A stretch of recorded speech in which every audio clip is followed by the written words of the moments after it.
Magandang tanghali mga kabay. So ito yung pang-apat ko na repair. So kasamahan pa rin to kanina sa job number na 39506, letter A. Ito naman, letter B. So ang model mga kabay, ganun pa rin, DWE 8200PL. So yan mga kabay, maiksi na lang po yung cord niya. So ito gumagana din, pero maingay din katulad nung kanina. Ayan. So sasaksak natin mga kabay.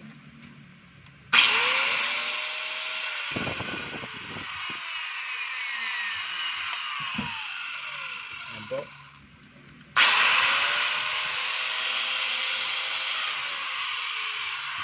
So meron din po siyang masiklab din po yung kanyang armature. Ayan. So tingnan natin mga kabay kung anong dahilan. Sana bearing lang din.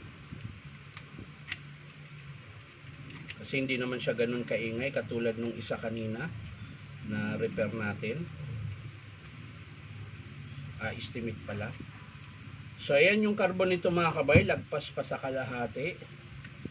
Pero yung kabila niya, ayan, kalahati na po, hindi siya pantay. Ayan, so magpapalit din po tayo niyan. Syempre unahin na natin ang tingin yung kanyang gear. Para malaman natin kung merong tama. Yun.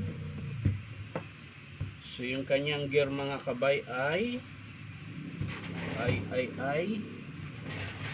punasan natin maigi mga kabay para makita natin. So yan mga kabay, okay pa yung kanyang gear. Wala pa pong tama.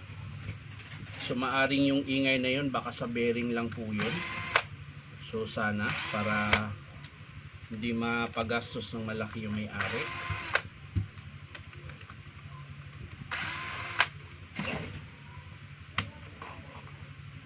Yun. So yung armature niya mga kabay makapal pa.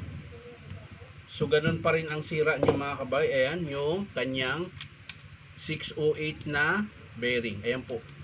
Ang laki po ng palag. So okay pa yung pinion mga kabay. Ayan. Damay na rin natin yung 607 niya. Maalog na rin. Ayan.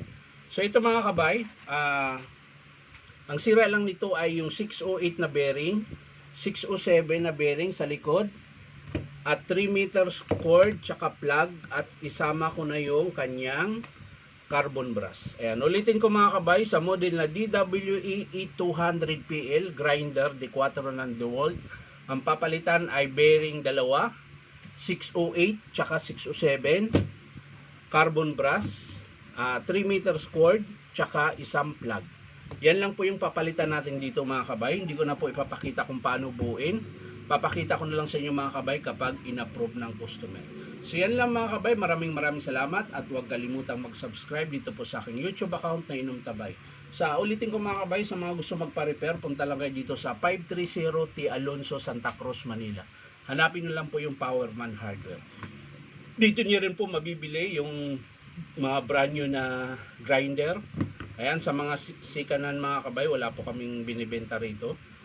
Puro po brand new yung binibenta. So yan lang mga kabay, maraming salamat. Bye-bye.